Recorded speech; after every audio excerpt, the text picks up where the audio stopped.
وعلى آل سيدنا محمد كما صليت على إبراهيم وعلى آل إبراهيم في العالمين إنك حميد مجيد. قال الله تبارك وتعالى في كلامه المجيد: أعوذ بالله من الشيطان الرجيم بسم الله الرحمن الرحيم. إن علينا للهدى وإن لنا للآخرة والأولى فأنذرتكم نارا تلظى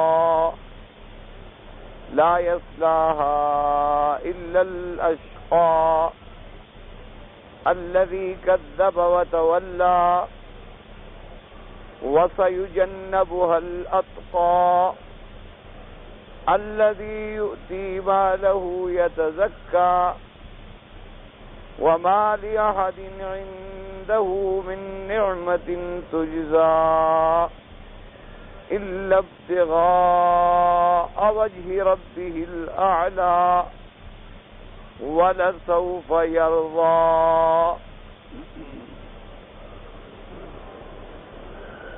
اللہ تبارک و تعالی نے کلام مقدس کے ان آیات مبارکہ میں جو سورۃ اللیل کی آخری آیات ہیں، ارشاد فرمایا ہے کہ ان علینا للہدی، کہ تحقیق ہم پر ہے بیان کر دینا ہدایت کا، وَإِنَّ لَنَا لَلْآخِرَةَ وَالْأُولَى، اور تحقیق ہمارے ہی لیے ہے آخرت بھی اور دنیا بھی۔ اس سے پہلے جیسے کہ آپ پڑھ چکے ہیں سورۃ اللیل میں کہ ابتدائی سورت میں اللہ تبارک و تعالی نے 3 چیزوں کی قسم کھائی تھی۔ ایک قسم کھائی تھی رات کی جب ڈھانپ لے، واللیل اذا یغشا، اور ایک قسم کھائی تھی دن کی جب وہ روشن ہو جائے، والنہار اذا تجلی، اور ایک قسم کھائی تھی اس ذات کی جس نے پیدا کیا نر اور مادہ کو، یعنی اللہ کی اپنی ذات کی قسم ہو گئی۔ اور ارشاد آگے جواب قسم کیا تھا کہ ان سعیکم لشتی، کہ تمہاری محنت جو ہے وہ مختلف ہے، مومن کی محنت علیحدہ ہے اور کافر کی محنت جو ہے وہ علیحدہ ہے، اور ان کے درمیان میں بہت بڑا فرق ہے۔ آگے اسی کی تفصیل میں آ گئی 3 چیزیں۔ فَأَمَّا مَنْ أَعْطَى، پس جس شخص نے اللہ کے راستے میں خیرات کی، وَاتَّقَى، اللہ سے ڈر گیا، وَصَدَّقَ بِالْحُسْنَى، اور آخرت کی تصدیق کی، فَسَنُيَسِّرُهُ لِلْيُسْرَى، اللہ اس کو آسان کر دیتے ہیں جنت کے لیے، کامیابی کے لیے، فلاح اور نجاح کے لیے۔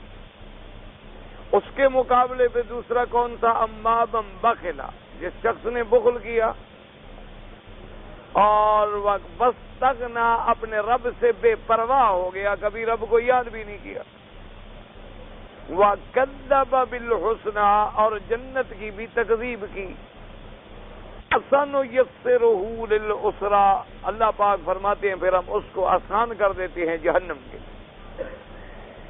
آگے ارشاد فرمایا تھا کہ بخل کیوں کرتا ہے آدمی، اللہ سے بے نیازی کیوں کرتا ہے آدمی، اور اللہ کے شہادت توحید اور قیامت کا انکار کیوں کرتا ہے کہ مال اور دولت کا غرور آ جاتا ہے۔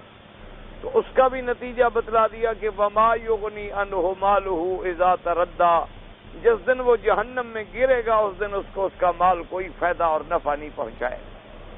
یہ باتیں آپ پچھلی آیات میں پڑھ چکے تھے۔ اب ان آیات میں اللہ تبارک و تعالی نے ارشاد فرمایا کہ ان علینا للہدی، فرمایا ہمارے ذمے تو یہ ہے کہ ہم کھول کے بیان کر دیں۔ اللہ نے مخلوق پیدا فرما دی، اور مخلوق پیدا فرمانے کے بعد ان کو ساری قوتیں بھی عطا فرما دی، ان کو عقل بھی عطا فرما دیا، سمع بھی عطا فرما دی، بصر بھی عطا فرما دی، اور اس کے بدن کے اندر قوت خیر بھی رکھ دی گئی، قوت شر بھی رکھ دی گئی۔ لیکن اب کوئی کہہ سکتا تھا کہ جی ہمیں خیر اور شر کا پتہ نہیں کہ خیر کیا ہے اور شر کیا ہے، حلال کیا ہے اور حرام کیا ہے۔ اللہ کی اطاعت کیا ہے اور معصیت کیا ہے؟ تو اللہ نے فرمایا کہ ان علینا للہدا، کے تحقیق ہم پر ہے کھول دینا، بیان کر دینا، کہ حلال اور حرام کو بیان کر دیا، حق اور باطل کو بیان کر دیا، صدق اور کذب کو بیان کر دیا، خیر اور شر کو بیان کر دیا، توحید اور شرک کو بیان کر دیا، ہر چیز کھول دی۔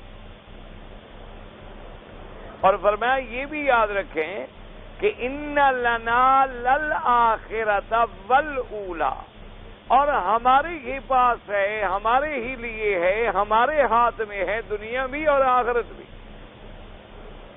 ہمیں اس بیان کرنے میں کسی کے لیے، یعنی اگر کوئی ساری دنیا ہدایت پہ آ جائے تو اللہ کا فائدہ ہو نہیں، ساری دنیا گمراہی میں پڑ جائے تو اللہ کی ذات کو کوئی نقصان ہو تو تب بھی نہیں۔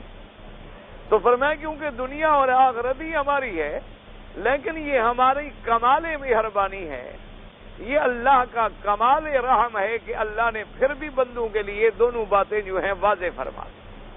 اس لیے فرمایا ان لنا للآخرۃ والاولی، اور اس کے بعد فرماتے فانذرتکم نارا تلظی، اور ہم نے ڈرایا تم کو ایسی آگ سے جو بھڑکنے والی ہے۔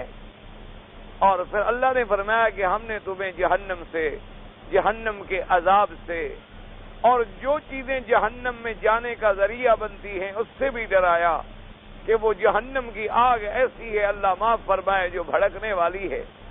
جیسے کہ بعض احادیث مبارک میں آتا ہے کہ یہ دنیا کی آگ جو ہے یہ تقریباً 100 میں سے 1 حصہ ہے، اور بعض روایات میں آتا ہے کہ 70 میں سے 1 حصہ ہے، یعنی اللہ تبارک و تعالیٰ نے صرف 1 حصہ پوری دنیا میں جو اس وقت آگ ہے وہ 1 حصہ اس کا، یعنی اگر اس کی ہیٹ 100 ڈگری ہے تو یہ 1 ڈگری ہے جس سے پوری دنیا میں حرارت قائم ہے، اور باقی جو ہے وہ جہنم میں محفوظ ہے۔ تو فرمایا ایسی آگ سے فانذرتکم نارا تلظی، ہم نے ڈرا دیا تم کو ایسی آگ سے جو آگ بھڑکنے والی ہے، اور آگ بھی ایسی جو آگ جہنم کی ہے، اور آگ بھی ایسی وقودھا الناس والحجارہ کہ جس کا ایندھن جو ہے وہ دنیا کی لکڑیاں نہیں ہیں، بلکہ جس کا ایندھن جو ہے وہ انسان اور پتھر ہوں گے۔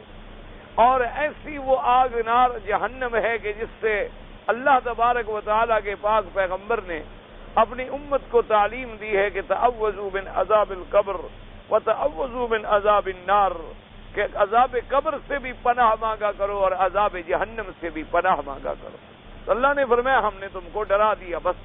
اب آگے بتلاتے ہیں کہ جہنم میں جائے گا کون؟ فرمایا لا یصلاھا الا الاشقی، جہنم میں نہیں جلے گا، جہنم میں نہیں داخل ہوگا مگر جو بڑا بدبخت ہے۔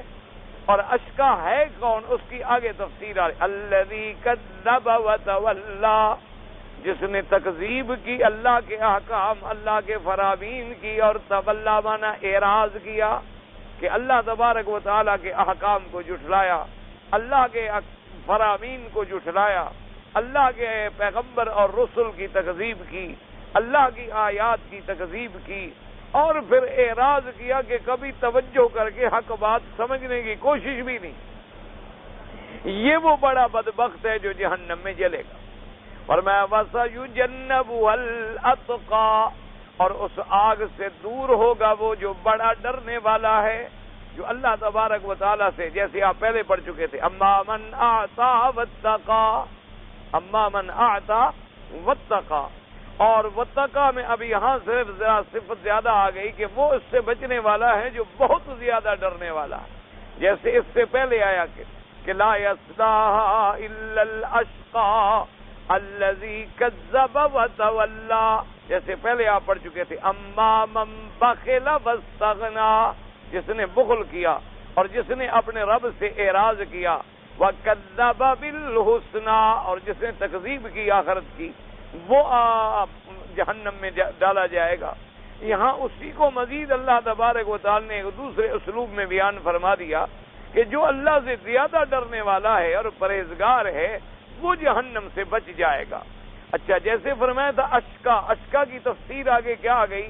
کیونکہ القرآن یفسر بعضہ بعضا، پہلے لفظ اجمال میں آ گیا اشقا، پھر اس کی تفسیر آگئی الذی کذب وتولی، اور اسی طرح اتقا کی آگے تفسیر آ گئی، لفظ آیا اتقا جو بہت بڑا ڈرنے والا ہے، اور آگے تفسیر کیا ہے الذی یؤتی مالہ یتزکی، جو دیتا ہے مال اللہ کے راستے میں تاکہ پاکی حاصل کرے، تاکہ اپنے آپ کو پاک کر لے، اپنے بقیہ اموال کو پاک کر لے، اپنے اخلاص اور نیات کو پاک کر لے، اور پھر جو دیتا ہے وَمَا لِأَحَدٍ عِندَهُ مِن نِعْمَةٍ تُجْزَىٰ، اور نہیں ہے کسی کا اس پر احسان کہ اس کا بدلہ دیتا ہو، یعنی جو اللہ کے راستے میں دے رہا ہے، ایک تو یہ ہے نا کہ کسی نے آپ پر احسان کیا، آپ نے احسان کا بدلہ دیا، حالانکہ یاد رکھیں احسان کا بدلہ دینا بھی نیکی ہے، احسان کا بدلہ دینا، احسان کا بدلہ احسان کے ساتھ اتارنا جو ہے یہ بھی بڑا اعمال حسنہ میں ہے، لیکن وہ نیکی اور زیادہ بڑھ جاتی ہے کہ جب احسان بھی نہیں ہے، اس کا تمہارے اوپر کسی قسم کا کوئی حق بھی نہیں ہے، تم جو دے رہے ہو تو خالص اللہ کی رضا کے لیے، إِلَّا ابْتِغَاءَ وَجْهِ رَبِّهِ الْأَعْلَىٰ، مگر وہ جو دے رہا ہے تو چاہتا کیا ہے کہ خالص رب کی رضا حاصل ہو جائے، تو اس کا جو مرتبہ ہے اس کے مرتبے کا کون مقابلہ کر سکتا ہے؟ اور فرمایا جو اس مقام بھی ہے وَلَسَوْفَ يَرْضَىٰ، اللہ فرماتی ہیں پھر اپنی رحمت سے کہ ہمارا بھی وعدہ ہے کہ ہم آئندہ یعنی آخرت میں اس کو اتنی اپنی نعمتیں دیں گے کہ اس کو راضی کر دیں گے۔ اللہ تبارک و تعالیٰ نے اب ان آیات میں جو سمجھنے والی بات ہے وہ یہ سمجھیں، جو اس آیت میں مشکلہ ہے تو یہ ہے کہ بظاہر آیت کا تعلق جو ہے وہ یہ مفہوم واضح ہوتا ہے کہ جہنم میں کون جائے گا؟ الذی کذب وتولی۔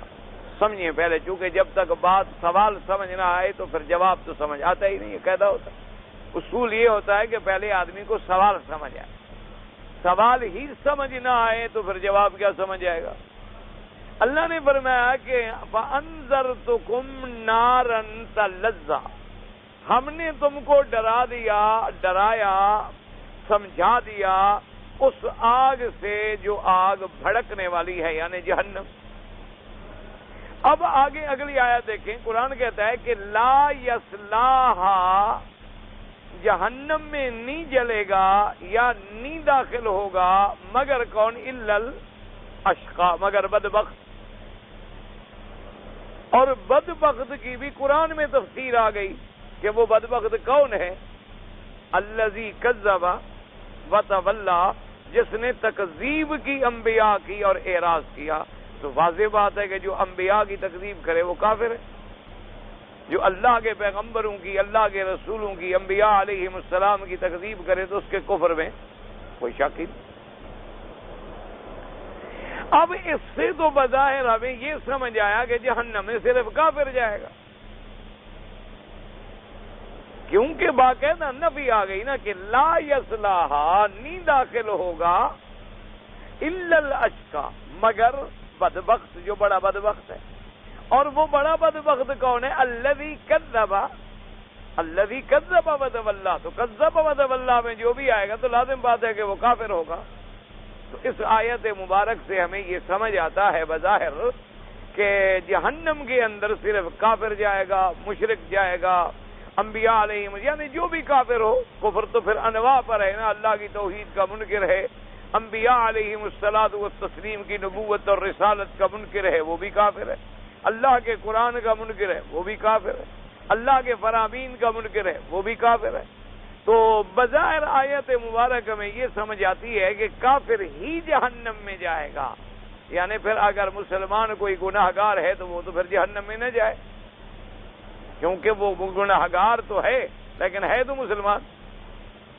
یہی وجہ ہے کہ بعض فرق باطلہ، فرق معتزلہ جو تھے وہ اسی آیات کے معاملات میں ایسے الجھ گئے کہ انہوں نے کہا کہ جو آدمی مسلمان ہے، کلمہ پڑھنے والا ہے، اللہ پر یقین رکھنے والا ہے، عقیدہ اس کا صحیح ہے، جتنے بھی گناہ کرتا رہے وہ جہنم میں نہیں جائے۔ لوگوں نے بظاہر انہی آیات سے اپنے عقل کے مطابق مفہوم لے لیا۔ اسی لیے قاعدہ ہوتا ہے، ہمیشہ یاد رکھیں کہ اللہ کا قرآن اگر سمجھنا ہے تو وہ سمجھ آئے گا حدیث محمد مصطفیٰ صلی اللہ علیہ وسلم، اور حضور صلی اللہ علیہ وسلم کا فرمان تب سمجھ آئے گا جب ہم اصحابہ کبار رضوان اللہ علیہم اجمعین سے بات پوچھیں گے، پھر جا کے بات سمجھ آئے گی، ورنہ مسئلہ سمجھ ہی نہیں آئے۔ یہی وجہ ہوتی ہے کہ علماء کرام جو کہتے ہیں نا بھی اللہ کا قرآن سمجھنا ہے تو علماء کے پاس جائیں، حدیث مبارک سمجھنی ہے تو کسی عالم سے رجوع کریں، اگر آپ نے کوئی کتاب سمجھنی ہے تو کسی استاد سے رجوع کریں، اگر آپ نے کوئی دین کا مسئلہ سمجھنا ہے تو بھئی اس فن کے آدمی سے رجوع کریں، ورنہ آپ کو بات سمجھ نہیں آئے گی۔ اگر محض آپ اپنے عقل سے چلیں گے یا محض قرآن کے ترجمہ پڑھ کے سمجھنے کی کوشش کریں گے تو اس کا نتیجہ اللہ رحمت فرمائے کبھی بجائے ہدایت کے الٹا نکلتا ہے کہ آدمی ہدایت سے دور ہٹ جاتا۔ اب دیکھو نا جی، دنیا میں آپ یہ کہہ دیں گے جی جہنم میں صرف کافر جائے گا، اس کا مطلب ہے پھر لوگوں کو آپ گناہ کی تو چھٹی دے رہے ہیں، جو مرضی ہے گناہ کرے، صرف کفر نہ کرے، باقی گناہ تو پھر جو مرضی ہے دنیا میں کرتا رہے، پھر تو جان چھوٹ گئی، کس سے ختم ہو گیا۔ پھر یہ کیا مطلب ہے کہ زنا پہ حد لگے گی، چوری پہ ہاتھ کٹے گا، اور زنا پہ رجم ہوگی، اور جناب فلاں چیز پہ فلاں سزا ہے، فلاں چیز پہ فلاں سزا ہے، جب جہنم میں جانا ہی نہیں۔ وہ کہتے ہیں جی یہ سزائیں بھی اس لیے ہیں کہ دنیا میں ذرا نظام درست رہے، امان ذرا ٹھیک رہے، معاملات ٹھیک رہے، دنیا میں فساد نہ پھیل جائے۔ یہ سزائیں صرف اس لیے ہیں، باقی جہنم کی سزا جو ہے وہ نہیں ہو۔ چلو ایک منٹ کے لیے ہم نے یہ مان لیا، پھر اگر اسی چیز کو سامنے رکھ لیا جائے تو وہ جتنی آیات قرآنی ہیں جو دلالت کرتی ہیں کہ جس میں مسلمان گناہ گار جو ہے وہ بھی جہنم میں جائے گا، پھر ان آیتوں کا کیا جواب دیں؟ اور جتنی احادیث مبارک میں شفاعت ہے، حضور صلی اللہ علیہ وسلم کی شفاعت ہے، انبیاء کی شفاعت ہے، پھر شفاعت کا کیا معنی؟ کافر کے لیے شفاعت ہوگی قیامت والے دن؟ کافر کے لیے تو کوئی شفاعت لا تنفعهم شفاعت الشافعین۔ اور اسی لیے قرآن نے واضح کر دیا کہ یوم یقوم الروح والملائکۃ صفا لا یتکلمون الا من اذن له الرحمن وقال صوابا۔ قرآن نے واضح کر دیا کہ ولا تنفع الشفاعۃ عنده الا لمن اذن له۔ قرآن پاک نے واضح کر دیا کہ من ذا الذی یشفع عنده الا باذنہ، لیکن اللہ کے اذن سے تو شفاعت ہوگی، تو شفاعت جب ہوگی کافر کے لیے تو شفاعت ہے ہی نہیں۔ شفاعت تو اچھا، اگر کسی گناہ گار مسلمان نے جہنم میں جانا ہی نہیں، سب نے جنت میں جانا ہے، شفاعت کا کیا معنی؟ پھر اس کا کیا معنی کہ ان لوگوں کے بارے میں شفاعت ہوگی کہ جن کے لیے الذین وجبت لهم النار؟ پھر اس چیز کا کیا معنی کہ من کان فی قلبہ مثقال ذرۃ، جس کے دل کے اندر مثقال ذرۃ بھی ایمان ہوگا، لازم وہ ایک دن جہنم سے نکلے گا۔ پھر اس آیت کا آپ کیا جواب دیں گے اگر کہ من یقتل مؤمنا متعمدا فجزاؤہ جہنم خالدا فیہا، کہ جس شخص نے کسی مسلمان مومن کو بغیر کسی گناہ کے قتل کر دیا، اللہ نے فرمایا اس کے لیے جہنم۔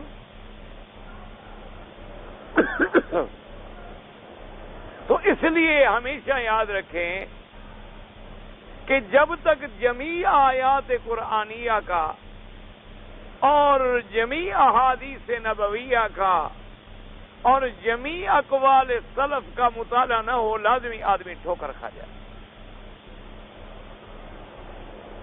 جب ساری آیات مبارکہ کو آپ سامنے رکھیں گے، تمام احادیث مبارکہ کو آپ سامنے رکھیں گے، تمام اقوال صحابہ رضوان اللہ علیہم اجمعین کو آپ سامنے رکھیں گے، تو پھر آپ کو سمجھ آئے گی، اور اس کے بعد پھر آپ جواب دیں گے اور قرآن پاک کی اس آیت کو سمجھائیں گے جیسے کہ سمجھایا ہمیں اصحاب رسول اللہ صلی اللہ علیہ وسلم۔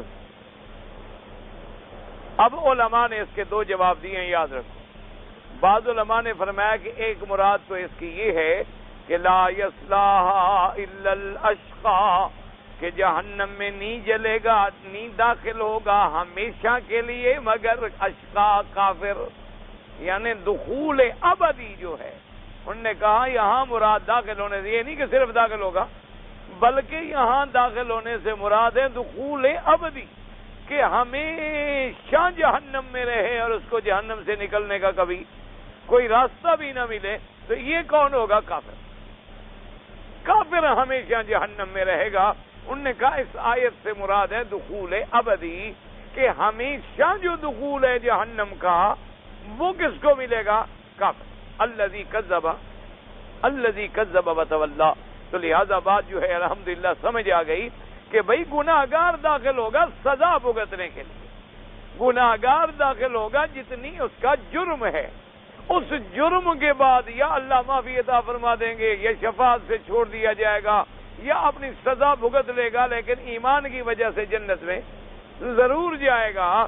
لیکن جو دخول ابدی ہے وہ صرف اس کے لیے ہے الذی کذب وتولی۔ تو جب آپ اس آیت کو دیکھیں گے اور بقیہ آیات کو دیکھیں گے اور احادیث نبویہ علیہ السلام کو دیکھیں گے اور اقوال سلف کو دیکھیں گے تو الحمدللہ لا تعارض ولا تضاد۔ اب نہ آیات میں کوئی تعارض ہے نہ آیات میں کوئی تضاد ہے، کہ جہاں دخول ابدی مراد ہے وہاں کافر اور مشرک مراد۔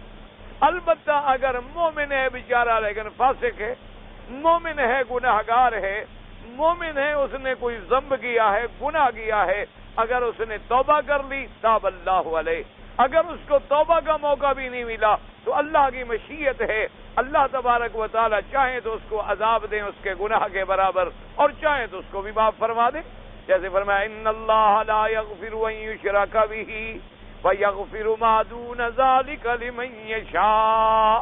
تحقیق اللہ تبارک و تعالی اس کی مغفرت نہیں کریں گے جو مشرک، جس نے اللہ کے ساتھ شرک کیا ہے، وہ تو خالدن مخلدن ابدا، وہ تو جہنم میں ہوگا ہمیشہ ہمیشہ کے لیے۔ لا یخفف عنہم، ان سے تو ذرے کے برابر بھی کوئی تخفیف نہیں ہوگی۔ ہاں البتہ ہے مومن، ہے موحد، ہے مسلمان، لیکن گناہگار ہے تو اب اللہ کی مرضی ہے، چاہے تو معاف فرما دے اور چاہے تو اس کو قدر اس کے ذنوب کے عذاب دے دیں۔ تو یہ عقیدہ سلف کا ہے جنہوں نے الحمدللہ تمام آیات پہ نظر رکھی ہے۔ ایسا نہیں کیا جیسے فرقہ ضالہ معتزلہ چلے گئے، اللہ کے قرآن میں تعویلات کر لی، یا اللہ کے قرآن کی آیات متشابہات کو لے لیا اور آیات محکمات کو چھوڑ بیٹھے۔ اس لیے ہمیشہ قرآن کو سمجھنے کے لیے اللہ تبارک و تعالیٰ کے قرآن کی تفسیر خود قرآن بیان کرتا ہے۔ القرآن یفسر بعضہ بعضا، یا قرآن کی تفسیر بیان کریں گے کون؟ حضرت محمد الرسول اللہ، اور ان سے تفسیر کس نے پڑھی ہے؟ اصحاب رسول اللہ رضوان اللہ تعالی علیہم اجمعین۔ تو اب ساری آیتیں آپ کو سمجھ آ گئی کہ دخول ابدی جو ہے وہ کافر کے لیے، البتہ مومن جو ہے اگر دخول ہوگا تو ابدی نہیں ہوگا، قدر ذنوب ہوگا، پھر اللہ تبارک و تعالی اس کو جہنم سے نکال۔ ایک جواب تو یہ یاد رکھیں، نمبر 1۔ نمبر 2 جواب دیا ہے سلف صالحین نے، انہوں نے فرمایا کہ بھائی اصل وجہ یہ ہے کہ یہ آیت جو ہے یہ اتری ہے ایک خاص سبب میں، گو آیت عام ہے، العبرۃ بعموم اللفظ، العبرۃ بعموم اللفظ لا بخصوص السبب۔ عبرت ہمیشہ عموم لفظ سے ہوتی ہے، چاہے سبب ایک ہو، چاہے شان نزول ایک ہو، اسباب نزول ایک ہوں، لیکن الفاظ کا عموم جو ہوتا ہے وہ شامل ہوتا ہے تمام کائنات کو۔ ان نے کہا لیکن اگر اس کے شان نزول پہ ہی آپ غور کر لیں تو یہ ایک مخصوص جماعت میں آیت اتری ہے، اور وہ مخصوص جماعت کون ہے؟ اصحاب رسول صلی اللہ علیہ وسلم، کہ اللہ کے نبی کے جتنی صحابہ ہیں اور ان کے مقابلے پہ جو کافر اور مشرک اور منکرین اور مکذبین ہیں، جنہوں نے جھٹلایا، جنہوں نے تکذیب کی، وہ تو جائیں گے ہمیشہ جہنم، اور جہنم سے کبھی نہیں نکلیں گے۔ اور جو لوگ اللہ سے، کیونکہ لفظ ہے اتقا، انہوں نے کہا پہلا لفظ تھا اما من اعطا واتقا، پہلی آیت میں تھا اما من اعطا واتقى وصدق بالحسنى، یہاں اللہ نے فرمایا وسيجنبها الاتقى، اتقى الذي يؤتي ماله يتزكى. تو بعد اسلاف نے فرمایا کہ اس سے مراد اصحاب رسول اللہ صلی اللہ علیہ وسلم رضوان اللہ علیہم اجمعین، کیونکہ جتنے صحابہ ہیں الحمدللہ ثم الحمدللہ، صحابہ معصوم نہیں ہوتے، معصوم انبیاء ہوتے ہیں صحابہ جو ہیں، لیکن اللہ نے ایک ایسی برگزیدہ جماعت چن لی تھی میرے پاک نبی کے لیے کہ اللہ نے ان کے لیے فیصلہ فرما دیا کہ رضی اللہ عنہم ورضوا عنہ، کہ اللہ ان سے راضی ہو گیا اور وہ اللہ سے راضی ہو گئے. اور اسی طرح اللہ نے ان کے لیے فیصلہ کر دیا وَكُلًّا وَعَدَ اللَّهُ الْحُسْنَى، کہ وہ جتنی کی جتنی جماعت ہے میرے پاک نبی کی، اللہ نے سب سے جنت کا وعدہ فرما دیا. کیونکہ اگر پہلے تو صحابہ سے کبھی گناہ نہیں ہوا، لیکن اگر کبھی صحابہ سے گناہ ہو گیا تو ان کے ایمان کی وجہ سے، ان کے تقوی کی وجہ سے ان کو چین نہیں ملتا تھا، اور گناہ کے بعد وہ بیٹھ نہیں سکتے تھے، وہ تڑپ تڑپ کے آتے تھے حضور کے پاس کہ طہرنی یا رسول اللہ، حضور کی خدمت میں آ جاتے حلف تو یا رسول اللہ، یا رسول اللہ میں تو ہلاک ہو گیا، میں نے تو رات رمضان میں اپنی بیوی کے ساتھ مل بیٹھا، حضور میں تو ہلاک ہو گیا. یعنی اپنی بیوی سے، چونکہ اس وقت روزے میں دن کو بھی بیوی سے ملنا منع تھا، رات کو بھی بیوی سے ملنا منع تھا، تو اگر صحابی سے واقعہ ایسا ہوا تو بس دوڑتے ہوئے آ گئے حضور ہم سے میں تو برباد ہوں. اگر کبھی ان سے گناہ ہوا ہے تو انہوں نے توبہ کر دی، اور یہ اللہ کا قاعدہ ہے کہ جس نے توبہ کر دی من تاب تاب اللہ علیہ، اللہ پاک اس کی توبہ منظور فرما لیتے. اور پھر یہ بھی قاعدہ ہے کہ ان کے حسنات اتنی ہیں کہ اگر ان سے کوئی چھوٹی موٹی غلطیاں ہوئی ہیں، کوئی گناہ ہوئے ہیں، کوئی اجتہادی خطائیں ان سے سرزد بھی ہو گئی ہیں، اللہ نے معاف فرما دی. اس لیے حضور پاک صلی اللہ علیہ وعلا آلہ واصحابہ وسلم تسلیما کثیرا کثیرا کی حدیث مبارک ہے، فرمایا لا تمس النار من رآنی، فرمایا اس آدمی کو تو آگ چھوئے گی بھی نہیں جس نے مجھے ایمان سے دیکھا ہے. یعنی جس نے مجھے ایمان سے دیکھ لیا وہ صحابی بن گیا. جب صحابی بن گیا فرمایا تو صحابی کو تو آگ چھو کے بھی نہیں گزرے گی. آگ میں جانا تو بڑی بات ہے، آگ لگنا تو بڑی بات ہے، آگ چھو کے بھی نہیں گزرے گی قریب سے، فرمایا کیونکہ اس نے مجھے دیکھ لیا ہے. اور اسی طرح صحیحین کی حدیث میں آتا ہے، حضور صلی اللہ علیہ وسلم کا بیان مبارک ہے، فرمایا جب اہل اللہ کا اور اللہ والوں کا ذکر آیا تو اس میں آتا ہے کہ لا یشقى هؤلاء لا یشقى جلیسهم ولا یخاب انیسهم، کہ یہ وہ لوگ ہیں کہ جن کے ساتھ بیٹھنے والا بھی بدبخت نہیں ہوتا، اور جن کے ساتھ تعلق والا جو ہے کبھی رسوا اور شرمسار نہیں ہوتا. جیسے کہ حدیث پاک میں آتا ہے کہ جہاں اللہ کا ذکر ہو، جہاں اللہ کی تلاوت ہو قرآن کی، جہاں حدیث پاک حضور صلی اللہ علیہ وسلم کی تلاوت ہو، اللہ کے فرشتے آگے اس کو ڈھانپ لیتے ہیں، اور جب واپس جاتے ہیں تو کہتے ہیں یا رب العالمین، تیرے بندے تھے اور تیرے قرآن کو پڑھ رہے تھے اور قرآن کو سن رہے تھے اور قرآن کو سمجھ رہے تھے اور قرآن کا ترجمہ سیکھ رہے تھے. اللہ فرماتی ہے ملائکہ گواہ ہو جاؤ، میں نے ان کو معاف کر دیا، ان کے گناہ میں نے بخش دیے. تو ملائکہ عرض کرتے ہیں کہ میرا اللہ، ایک آدمی جو تھا وہ اس میں محض آ کے مل کے بیٹھ گیا مجبوراً، وہ قرآن پڑھنے نہیں آیا، وہ طالب نہیں تھا، وہ درس سننے والا بھی نہیں تھا، وہ تو اتفاق سے کسی دوست کو ملنے کے لیے آیا، اس کی مجبوری کی وجہ سے اس کو بھی بیٹھنا پڑا کہ یہ اٹھے تو میں بات کروں.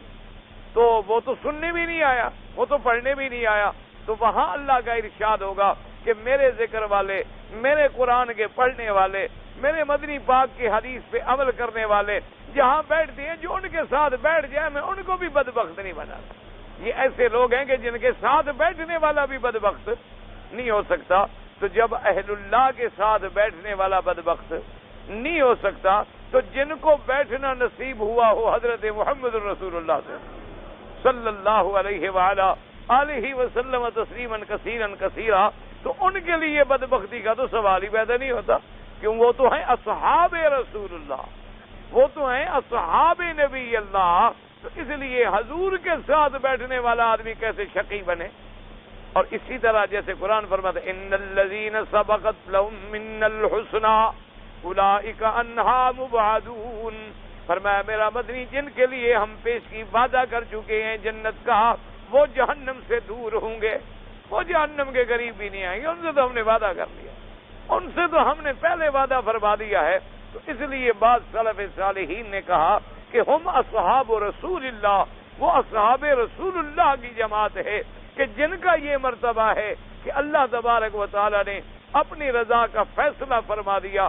اسی لیے بعض سلف صالحین فرماتے ہیں کہ نزلت هذه الآیہ، یہ آیات جو ہیں نازل ہوئی ہیں سیدنا ابی بکر الصدیق رضی اللہ تعالی عنہ اور اسی طرح امیۃ بن خلف کے بارے میں، کہ امیۃ بن خلف ان لوگوں میں تھا جس نے اللہ کے قرآن کی تکذیب کی، جس نے اللہ کے پیغمبر کے فرمان کی تکذیب کی، جس نے اللہ کی آیات کو جھٹلایا، اور حضرت ابی بکر رضی اللہ تعالی عنہ وارضا وہ ان لوگوں میں تھے کہ جو سب سے پہلے ایمان لے آئے محمد مصطفیٰ، اول من آمن، سب سے پہلے ایمان لانے والا کون ہے؟ ابی بکر۔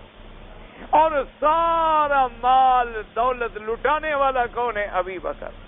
اپنے بیوی بچے تن من سب حضور پہ قربان کرنے والا کون ہے؟ ابی بکر رضی اللہ تعالی عنہ۔ اور اسی طرح ایک حدیث مبارک میں آتا ہے کہ حضور پاک گزرے اور مشرکین جو تھے کانوا یعذبون بلالا، حضرت بلال، اور حدیث میں آتا ہے حضور نے فرمایا ابی بکر آج میں نے دیکھا ہے بلال کو اللہ کی توحید کے ستایا جا رہا، عذاب دیا جا رہا ہے، اور اسی عالم میں بھی تڑپ رہا تھا اور زبان پہ تھا احد احد، اللہ تبارک و تعالیٰ کی توحید بیان کر رہا تھا۔ حضرت ابی بکر نے سنا، اپنے گھر گئے، سونا اٹھایا، چاندی اٹھائی، اور سیدھا جا کے اس کے مالک کو ملے کہ تمہیں اگر اس سے اتنی تنگ ہو بیچ دو اس غلام کو، چلو تم تنگ آ گئے ہو اس سے، قیمت لے لو اور چھوڑ دو۔ اس نے کہا میں اتنی قیمت لوں گا، اس نے کہا یہ لے لو قیمت لی، اور حضرت بلال کو خریدا اور کہا کہ جاؤ میں نے تجھے اللہ کے راستے انت حر فی وجہ اللہ، تم اللہ کے راستے میں آزاد۔ اسی طریقے سے جیسے کہ ایک روایت میں آیا کہ ابی قحافہ والد ہیں ابی بکر رضی اللہ تعالی عنہ کے، حضرت ابی بکر رضی اللہ تعالی عنہ جب آپ فقراء ضعفاء عبید لیتے اور آزاد کر دیتے تو ابی قحافہ نے کہا کہ یا ابا بکر اگر تم آزاد بھی کرتے ہو تو کوئی کبھی آدمی آزاد کرو، تم سارے ضعیف اور بوڑھے بوڑھے اور عورتیں اور ایسے لوگ جو بالکل بیچارے کسی کام کے بھی نہیں ہیں، ان کو تم خرید کر کے آزاد کر رہے ہو، تمہیں کیا فائدہ ہوگا؟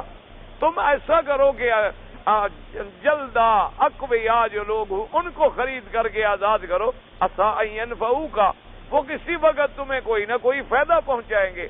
تو حضرت ابی بکر نے عرض کیا کہ لا ابتغی الا وجہ اللہ، ابا جان مجھے نہیں چاہیے کہ مجھے فائدہ پہنچائے، میں تو صرف اپنے اللہ کی رضا ڈھونڈ رہا، مجھے تو اپنے اللہ کی رضا چاہیے، میں غلام اس لیے تو نہیں آزاد کر رہا کہ مجھے نفع پہنچائے، مجھے فائدہ پہنچائے۔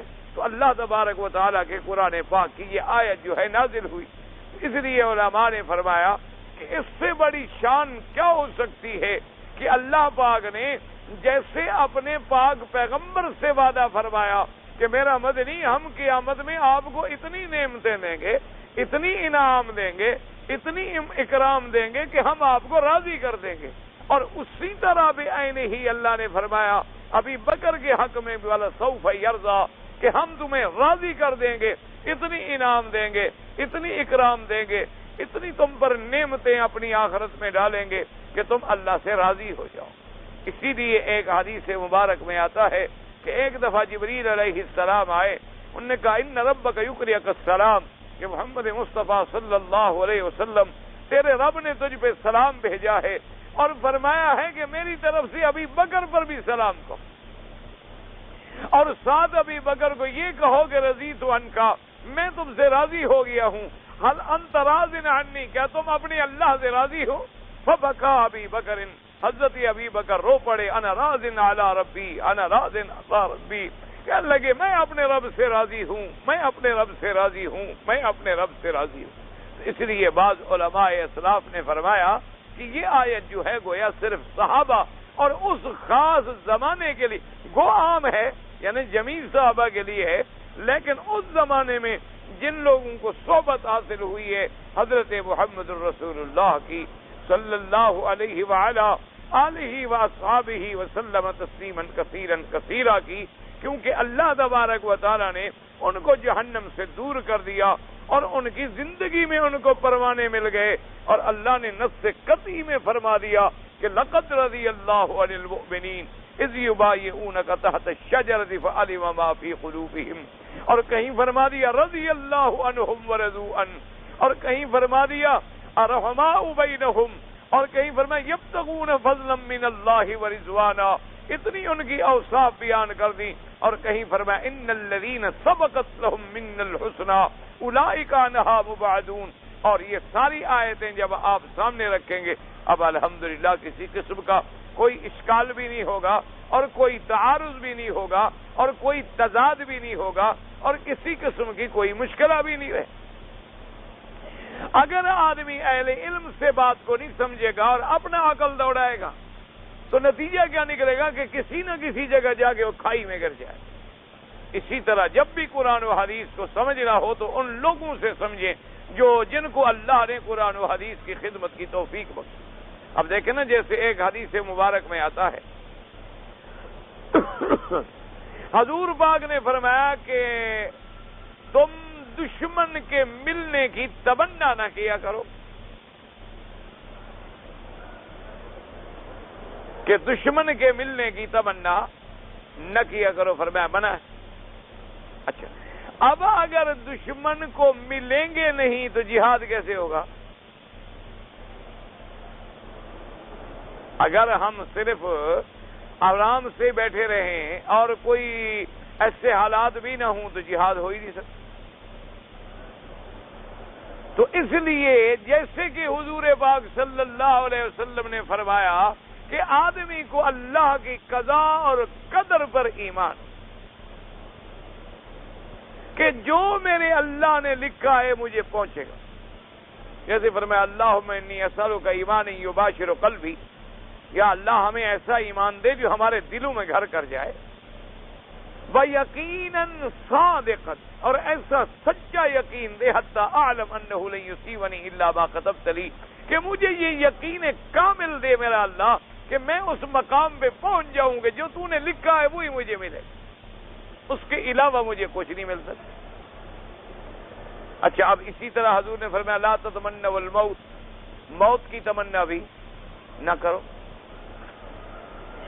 امام بخاری رحمت اللہ علیہ سے بڑا عامل بالحدیث کون ہوگا؟ یعنی جس کی کتاب کو اللہ نے اتنی بڑی مقبولیت بخشی ہے، اتنی بڑی مقبولیت بخشی ہے کہ جس پر علماء کا اتفاق ہو گیا تقریباً کہ اصح الکتاب بعد کتاب اللہ، کہ اللہ کے قرآن کے بعد اگر کوئی صحیح کتاب ہے تو وہ کتاب بخاری ہے۔ لیکن ایک بات دماغ میں رکھا کرے، اس کا معنی یہ نہیں ہوتا کہ اس کے علاوہ کوئی صحیح نہیں ہے، یہ بات نہ رکھے۔ حالانکہ آپ سے پہلے جو کتابیں لکھی گئی ہیں وہ بھی بڑے پائے گی، ان کا بڑا مرتبہ ہے، یہ مراد ہے بخاری تک اور بخاری کے بعد، یعنی اس کے بعد کوئی ایسی کتاب نہیں آئی۔ تو اتنی بڑی صحیح کتاب کے لکھنے والا آدمی جس نے ساری زندگی حدیث پاک کی خدمت میں گزار دی، جب ان کی اپنی دعا موجود ہے کہ ایک جگہ سے نکالے گئے، پھر دوسری جگہ سے نکالے گئے، پھر تیسری جگہ سے نکالے گئے، حتیٰ کہ سفر میں تھے تو آپ نے دعا مانگی کہ اللہ آپ کی اتنی بڑی وسیع زمین جو ہے مجھ پہ تنگ ہو گئی ہے، اب مجھے اٹھا لیں۔ ان نے خود موت کی دعا مانگی۔ اب حضور صلی اللہ علیہ وسلم کی صحیح حدیث مبارک ہے کہ موت کی تمنا نہ کرو، اور اتنا بڑا محدث، اتنا بڑا عظیم انسان، یعنی جس کے ابو زید مروزی گزرے ہیں رحمت اللہ علیہ، انہوں نے فرمایا کہ میں نے ایک دفعہ خواب میں زیارت کی حضور صلی اللہ علیہ وسلم کی، تو حضور پاک نے خواب میں مجھے ارشاد فرمایا کہ ابو زید مروزی تم لوگوں کی کتابیں پڑھاتے ہو، میری کتاب کیوں نہیں پڑھاتے ہو؟ ابو زید کہتے ہیں میں حیران ہو گیا کہ حضور کی کون سی کتاب؟ تو میں نے کہا حضور آپ کی کون سی کتاب ہے؟ فرمایا بخاری۔ تو حضور نے یعنی بخاری کو فرمایا میری کتاب۔ اندازہ کریں اس سے بڑا کوئی مقام ہے؟ تو کیا اگر کوئی ظاہر آدمی دیکھنے والا ہو اور علم اس کو نہ ہو تو وہ کیا کہے گا نعوذ باللہ کہ امام بخاری رحمت اللہ علیہ نے حضور کے اس فرمان کی یعنی اطاعت نہیں فرمائی اور نعوذ باللہ آپ کے حکم کی خلاف ورزی کی، حدیث کو چھوڑ بیٹھے۔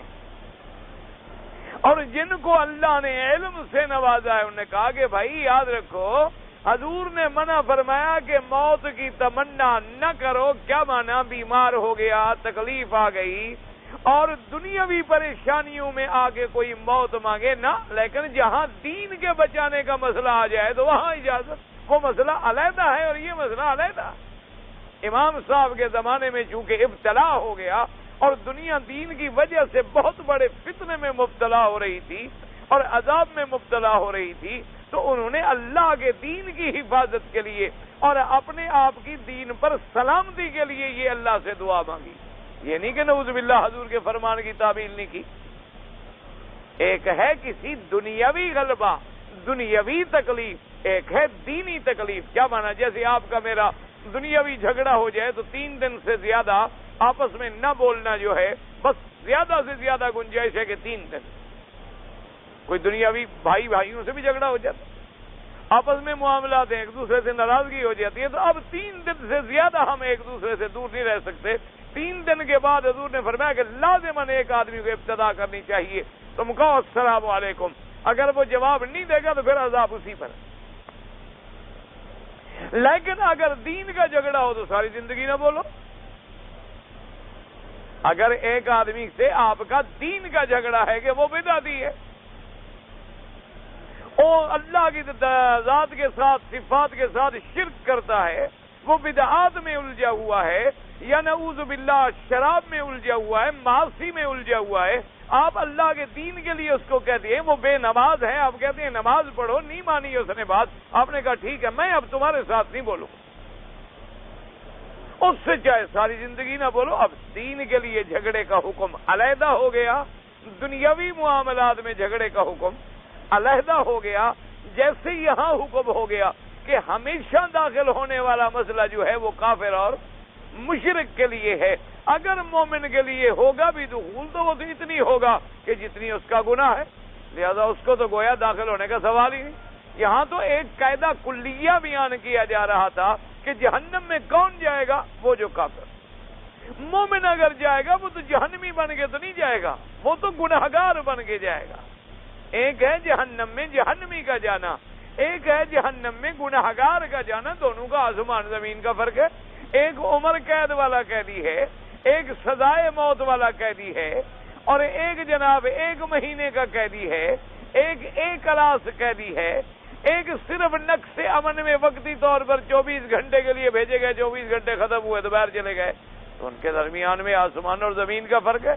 اس لیے اللہ تبارک و تعالیٰ کی ان آیات میں جب آپ اس طرح سمجھیں گے تو اللہ کی رحمت سے کوئی تعارض نہیں ہوگا۔ اب اسی کو مفسر رحمت اللہ علیہ بھی بیان فرماتے ہیں، فرمایا قال قتادہ رحمت اللہ علیہ ان علینا للہدی، فرمایا نبین الحلال والحرام، وقال غیر من سلک طریق الہدی فصل الى اللہ وجعلہ کقولہ تبارک و تعالی وعلی اللہ قصد السبیل، فرمایا جو آدمی ہدایت پہ چلے گا وہ منزل کو پہنچے گا۔ اللہ کے ذمے تو یہ ہے اپنی رحمت سے، ورنہ اللہ پہ کوئی چیز واجب نہیں، کوئی چیز ضروری نہیں، لا یجب علی اللہ شیء، اللہ پہ کچھ واجب نہیں۔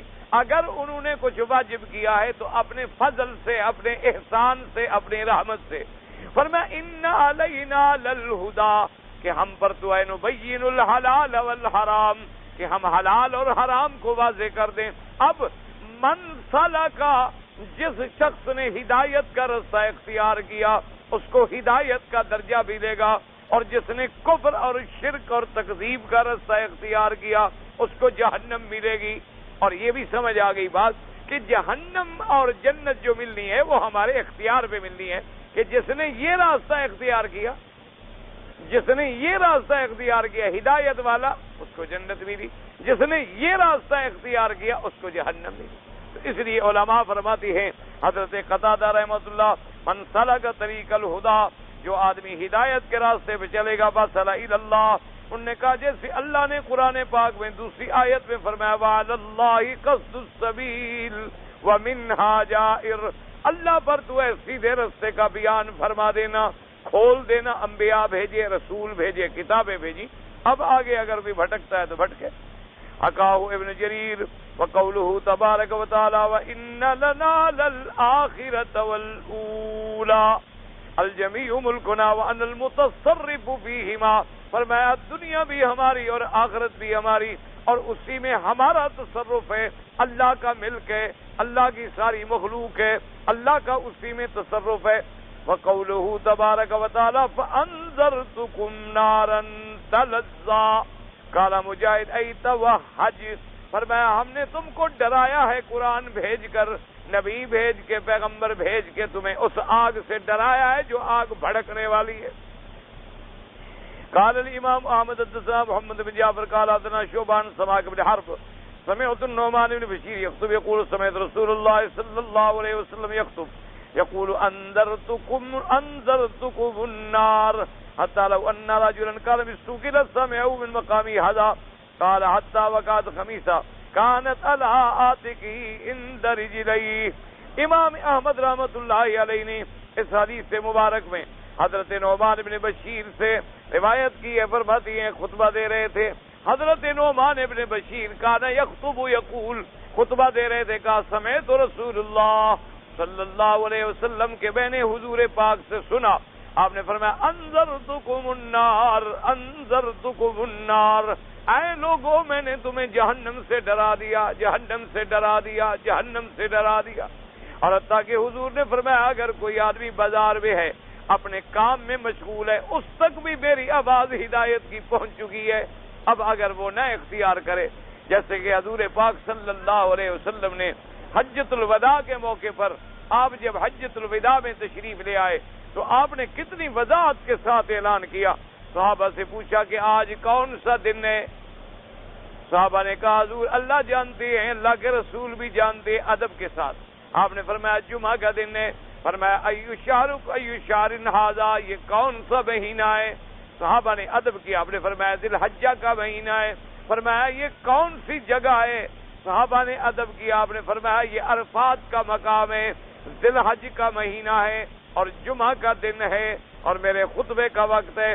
فرمایا کہ تم سارے سن لو اور مجھے بتلاؤ کہ اللہ نے مجھے دین بھیج کر جو بھیجا تھا میں نے تمہیں پہنچا دیا ہے کہ نہیں پہنچایا؟ یعنی حضور نے کتنی بڑی تاکید فرمائی کہ دن کون سا ہے، مہینہ کون سا ہے، جگہ کون سی ہے، وقت کون سا ہے۔ فرمایا کہ یہ بتلاؤ کہ اللہ حل بلغت، تو کیا میں نے اللہ کا دین پہنچا دیا؟ صحابہ نے کہا حضور ہم اقرار کرتے ہیں کہ قد بلغت الامانت، قد بلغت الرسالت وادیت الامانت، کہ آپ نے اللہ کے پیغام پہنچا دیے، اللہ کی امانت کا جو بوجھ تھا آپ نے ادا کر دیا۔ حضور پاک نے اپنی انگلی مبارک اٹھائی اور فرمایا اللہم فشہد، میرا اللہ گواہ ہو جا میں نے تیرا دین پہنچا دیا۔ یہ تیرے سارے بندے اقرار کر رہے ہیں کہ میں نے تیرا دین پہنچا دیا ہے، باقی مانے نہ مانے یہ تو پیغمبر کے ذمہ نہیں ہوتا، فرمایا ہمارے ذمہ تو اللہ کا دین پہنچانا ہوتا۔ اور اس کے بعد فرمایا الا فلیبلغ الشاہد الغائب، فرمایا خبردار تم میں سے جو حاضر ہیں وہ یہ بات جو ہے ان تک بھی پہنچائیں جو غائب ہیں۔ اللہ کے انبیاء جو آتے ہیں، جیسے فرمایا اللہ نے قرآن پاک کے اندر کہ مبشرا ونذیرا، ہم نے آپ کو بشارت دینے والا بھی بنایا اور اللہ سے ڈرانے والا بھی بنایا۔ وَإِن مِّن أُمَّةٍ إِلَّا خَلَا فِيهَا نَذِيرٌ، اللہ نے فرمایا کوئی امت ہم نے ایسی نہیں بھیجی مگر ہم نے ڈرانے والا تھے۔ تو فرمایا فَأَنذَرْتُكُمُ النَّارَ فَأَنذَرْتُكُمُ النَّارَ۔ حضرت نعمان بن بشیر فرماتے ہیں حضور خمیسہ کہتے ہیں چادر، ایک چادر مبارک کندھے پر تھی، فرمایا یعنی اتنی جوش میں حضور کہہ رہے تھے انذرتکم النار انذرتکم النار، وہ خمیسہ جو تھی القت علی عاتقہ علی رجل عند رجلیہ، وہ گری اور پاؤں میں آ گئی، یعنی آپ کی چادر مبارک بھی گر گئی، یعنی اتنی آپ جوش سے اور اتنی آپ پوری قوت کے ساتھ اس کا بیان فرما رہے ہیں۔ تو اللہ نے فرمایا ہم نے بھی آپ لوگوں کو انبیاء بھیج کے ڈرا دیا ہے، اب کسی کی مرضی ہے وہ جنت والا راستہ اختیار کرے، جہنم والا راستہ اختیار کرے۔ اللہ تبارک و تعالی آپ کو اور ہمیں ہدایت والا راستہ نصیب فرمائیں، اتباع کتاب و سنت والا راستہ نصیب فرمائیں۔ اللہ پاک ہمیں شرک سے، بدعات سے، اہوا سے، دمی فتن سے بچائیں۔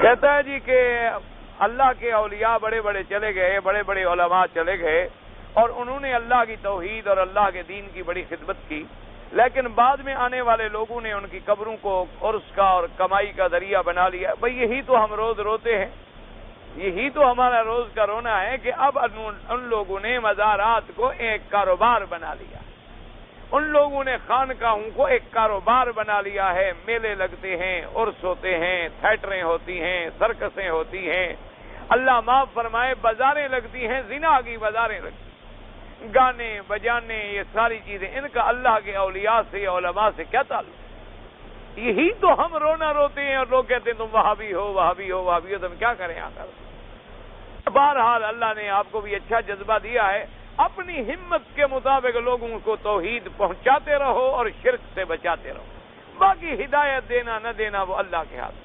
باقی میری کتابوں کا جہاں تک تعلق ہے، دروس حرم کے نام سے آپ کو ملے گی، الحمدللہ اب دوسری جلد بھی چھپ کے پہنچ گئی ہے اللہ کی مہربانی سے، اور دعا کریں اللہ کرے آگے بھی چھپتی رہے۔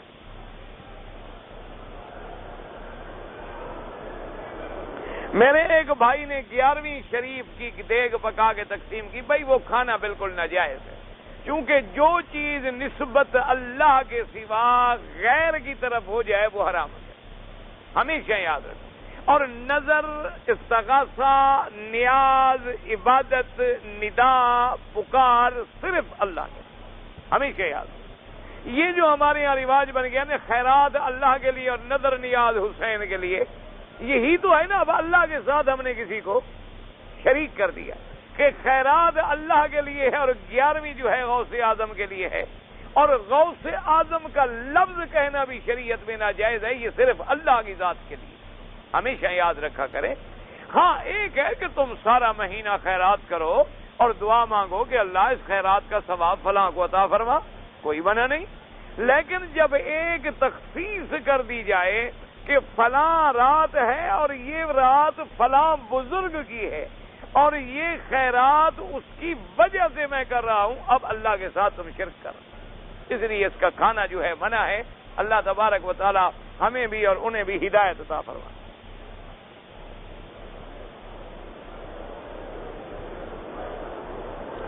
آدمی پکڑا گیا اور کوئی چھوٹ گیا، یہ تم جانو یہ معاملات دنیا کے ہیں، ان کا مسئلے سے کیا تعلق ہے؟ ہم پاکستان سے آئے، مکہ میں آئے، کمپنی میں آئے اور احرام بھی نہیں تھا، رقم بھی نہیں تھی۔ بہرحال گزارش یہ ہے جی کہ اگر آپ آئے تھے کاروبار کی نیت سے اور عمرے کی آپ کی نیت ہی نہیں تھی تو پھر تو آپ بچ جائیں گے، گو امام ابو حنیفہ رحمۃ اللہ علیہ کے نزدیک تو پھر بھی آپ نہیں بچتے۔ وہ فرماتے ہیں کسی نیت سے بھی آؤ، میقات سے احرام باندھنا ضروری ہے۔ وہ کہتے ہیں کام ہو یا کاروبار ہو یا کوئی چیز ہو، جب آدمی میقات کراس کر رہا ہے، اور میقات بنائے کیوں گئے ہیں؟ اسی لیے تو بنائے گئے ہیں کہ یہاں سے بغیر احرام کے نہ گزرو۔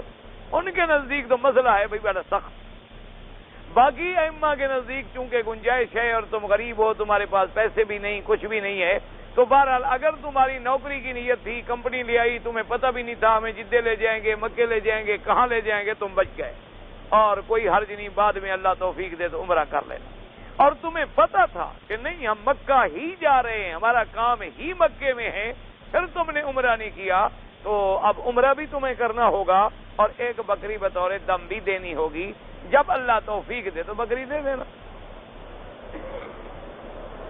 ہمارے ملک میں ایک رواج ہے کہ جب کوئی عورت یا مرد زنا میں پکڑا جائے تو دونوں کو مار دیتے ہیں۔ بہرحال شریعت کا حکم نہیں ہے، یہ بلوچوں کا رواج ہے اور ان کی بے وقوفی ہے، ہم خود اسی برادری سے تعلق رکھتے ہیں، یہ جہالت ہے۔ اللہ کا حکم ہے کہ اگر اس نے زنا کیا ہے تو شریعت کا قاضی اس کو زنا کی حد مارے۔ یہ حکم تو نہیں دیا کہ گھر والے اٹھیں اور اس کو مار ڈالیں، اس کا مطلب تو یہ ہوا کہ اس نے زنا کیا، تم نے قتل کیا، تم نے اس سے بڑا جرم کیا۔ زنا سے قتل زیادہ جرم ہے. اس عورت یا مرد نے تو زنا کا جرم کیا اور قتل کرنے والوں نے قتل کا جرم کیا.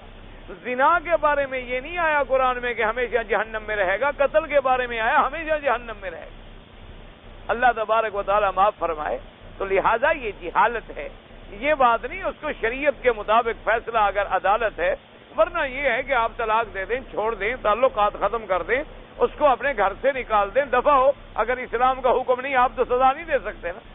آپ کے ہاتھ میں سزا دینا تو ہے نہیں. سزا دینا حکم ہوتا ہے جہاں اسلام کی عدالت ہو، اسلام کے قاضی ہو.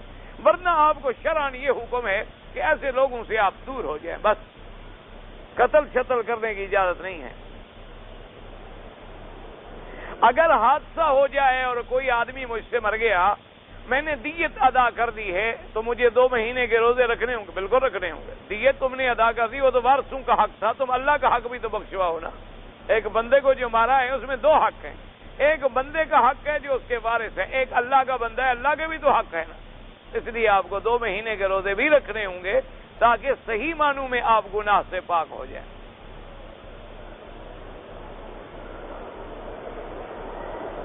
اگر حج بدل کے بارے میں یہ ہوتا ہے کہ جو آدمی مر گیا وہ امیر تھا یا غریب تھا. اگر غریب تھا اس کا حج ہے ہی نہیں.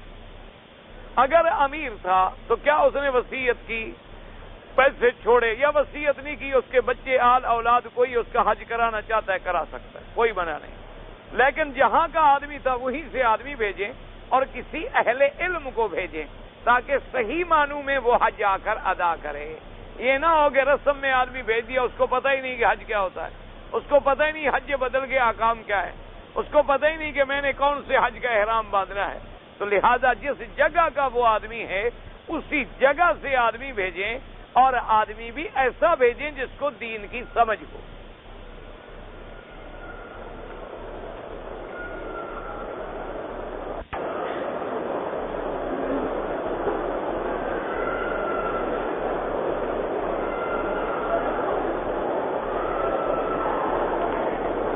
اس حدیث سے مراد یہ ہے کہ بعض لوگ ایسے ہوں گے جو ان کے اندر نیت نہیں رکھتے ہوں گے، لیکن بہرحال یہ کہیں کہ شیخ کے پاس وہاں چلے جائیں، عربی عالم جو ہے وہاں چلے جائیں. یہاں مولانا بیٹھے ہیں، ان سے پوچھیں.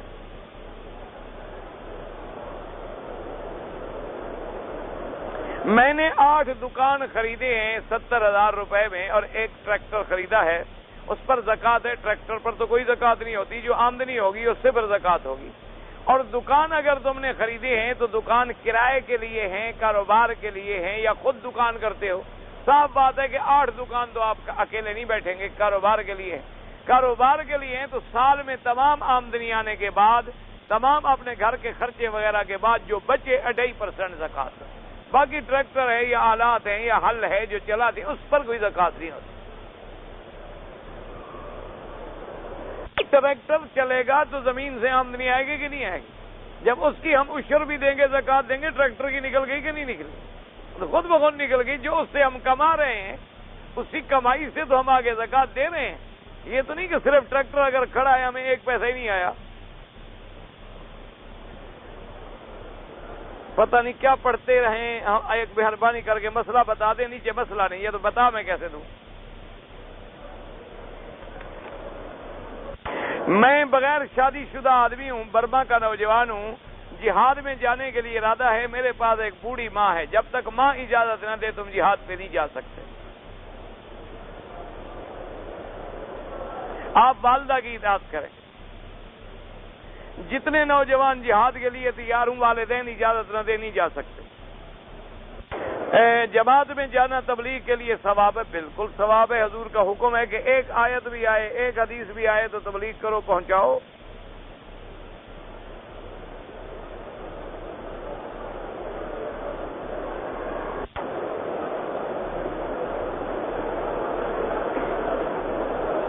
میں نے 2 عمرے کر لیے. تیسرے عمرے میں احرام باندھا تو مجھے تکلیف ہو گئی. میں چل نہیں سکتا تھا، میری ٹانگیں مسلنے سے زخمی ہو رہی تھی. تو میں پھر گھر چلا گیا اور احرام کھول دیا. پھر میں نے بال شال بھی کاٹ دیے. تو کس نے کہا تھا آپ کو تیسرے عمرے کرنے کا؟ کوئی خط آیا تھا، کوئی حکم ملا تھا آپ کو؟ آپ کرتے نا. اب آپ نے کیا تو اپنے آپ کو خود ڈالا. ایک بکری بطور دم بھی ادا کرو، عمرہ بھی قضا کرو. کہ تم نے عمرہ باندھ کے کھول دیا، جو مرضی ہے جمردی ہے باندھ لو، جمردی ہے کھول دو، اس لیے کہ تمہیں تکلیف ہو رہی ہے۔ تم بیٹھ جاتے، ریڑی پہ طواف کر لیتے، ریڑی پہ صفا مروہ دوڑ لیتے، چلنا بھی نہ پڑتا، تمہاری ٹانگوں کو بھی کچھ نہ ہوتا، اور خرچ بھی 50 ریال ہوتے، اب 300 ریال خرچ ہوگا تو انشاءاللہ مسئلہ ہمیشہ یاد رہے گا اللہ کی رحمت سے۔ عمرہ بھی قضا کرو، ایک بکری بھی ادا کرو۔ قبرستان میں اگر ہم جائیں تو ہاتھ اٹھا کر دعا مانگنی چاہیے۔ میں نے مستق بتا دیا کہ دعا مانگنے میں دعا مانگنے کا حکم ہے، اور یہ ثابت نہیں کہ حضور نے ہاتھ اٹھائے ہوں۔ فرمایا اللہم اغفرہم وارحمہم وتجاوز عنہم، یا السلام علیکم یا دار قوم مؤمنین، انا انشاءاللہ بکم لاحقون، انتم السابقون ونحن الاثر، یغفر اللہ لنا ولکم۔ یعنی اس طرح کی دعائیں جو ہیں حدیث میں موجود ہیں۔ اگر کسی نے اٹھا لیے تو کوئی ایسا جھگڑا بھی نہیں ہے، یہ تو صرف لوگوں نے لڑائی شروع کر دی۔ بھئی دعا دونوں طرح سے ہوتی ہے، ہاتھ اٹھاؤ تب بھی دعا ہے، نہ اٹھاؤ تب بھی دعا۔ کبھی اٹھا لیا کبھی نہ اٹھایا، ضد کرنے کی کوئی ضرورت ہی نہیں ہے، کیونکہ حدیث میں دونوں طرح دعائیں مانگنا حضور سے ثابت ہے، ہاتھ اٹھانا بھی ثابت ہے، ہاتھ نہ اٹھانا بھی ثابت۔ تو لہذا اگر کوئی ہاتھ نہ اٹھائے تو لڑائی نہ کیا کرو، اگر کسی غریب نے اٹھا لی ہے تو اس کو بھی خواہ بلا وجہ نہ لڑو، مسلمانوں کو ملاؤ، چھوٹے چھوٹے مسائل میں لوگوں کو لڑانے کی کوشش نہ کرو۔ تکبیر اولیٰ کی جو حد ہے، بعض علماء فرماتے ہیں جب امام قرات شروع کر دے تو تکبیر اولیٰ کا وقت ختم ہو گیا، اور بعض علماء فرماتے ہیں وللضالین تک جب تک نہ پہنچے تکبیر اولیٰ کا ثواب مل جاتا ہے۔ لیکن بہرحال کوشش تو آپ یہی کریں نا، اذا کبر فکبروا، کہ جب امام اللہ اکبر کہہ لے تو تم اس کے بعد اللہ اکبر کہے۔ اسی لیے حکم ہے نا کہ آگے جب وہ پڑھے گا پھر تم آمین کہو گے۔ تو احادیث مبارک سے بھی ہمیں یہی حکم ملتا ہے کہ ہم جلدی نماز میں پہنچیں، تاکہ امام کے اللہ اکبر کہنے کے بعد، کیونکہ فا تاکیب کے لیے ہے، اذا کبر فکبروا، جیسے اذا رکع فرکعوا۔ اب اذا رکع فرکعوا کا معنی یہ تو نہیں ہے کہ جب امام رکوع کر لے بعد میں تم کرتے رہنا، تو معنی یہی ہے کہ جب وہ رکوع میں جھکے تو اس کے فوراً بعد تم بھی۔ اس لیے جتنا جلدی کوشش کرو وہ زیادہ بہتر ہے۔ اگر 3-4 طواف ہم کر لیں اور بعد میں سب کی 2-2 رکعت کر کے پڑھ لیں، کوئی بات نہیں، جائز ہے۔ معراج حضور کا بالکل برحق ہے، قرآن میں ثابت ہے معراج، تو باقی کوئی بات رہ گئی؟ قرآن میں جب ایک چیز موجود ہے، حدیث پاک میں موجود ہے، کوئی معراج کا منکر نہیں ہے، الحمدللہ۔ عمرے کے علاوہ سر منڈانے کے حضور علیہ السلام نے فرمایا، پتہ نہیں آپ نے آگے کیا لکھا ہے، ساتھ مشابہ، مجھے تو بھائی نہیں سمجھ آئی بات۔ حضرت صدیق اکبر رضی اللہ تعالیٰ نے ہجرت میں آپ کے ساتھ گئے تھے، بعض روایات میں ہے کہ سانپ نے آپ کو کاٹا تھا۔ داڑھی کی شرعی حیثیت یہ ہے کہ 1 مشت کم از کم داڑھی ہو، اگر زیادہ ہو تو اور سبحان اللہ،